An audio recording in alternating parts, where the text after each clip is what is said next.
Toğ ayağıyırıq, o vəziyyətdəydi. Getdik, atdıq şipa, içdik, yıxıldıq, yatdıq. Valla bir daha vəziyyət çox pis. Bizi yəni sıxışdırırlar, hərəkət eləmək olmur. Toğa çağırırlar, getmək olmur, yaşa getmək olmur. Ölü də pulla olur. Adam var, ölüsü ölür, qorxur, can verir, deyir, ölsəm bunu nə ilə götürəcəm yerdən. Ölüdən də qorxurlar artıq. Bu məşğulluq idarələri var, gedir işqalaqla çay içirlər. Otururlar qoltuqda belə-belə fırlanır. Vətəndaşı araya qoyurlar.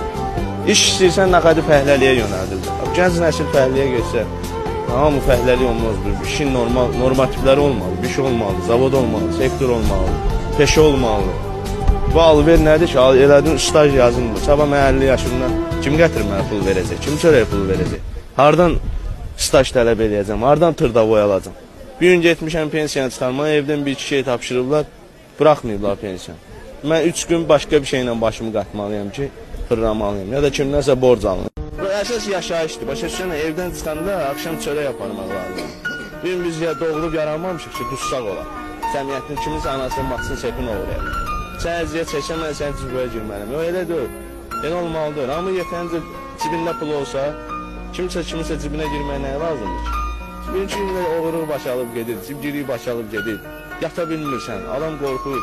Bunun səbəbi yəni bir də ancaq krizsə görə. Qoymurlar, artım yoxdur. Bir paltara baxın, qardaş, yamatdırıb geyinir. Müstəqil yamatdırıb geyinir. Bu nə demək? Bu nədir ki? Bunu biz alamırıq. Gör nə vəziyyət. Avtobusa minəndə əlimizi cibimizə salırıq ki, görən olmur. Baxırsan, hamı bahalı maşını sağır. Maraqlıdır da, nə, hardan alır? Halallıq deyirsə, bu da halallıqdır. Bundan ocu yoxdur. Suyun içində tam sərbəst.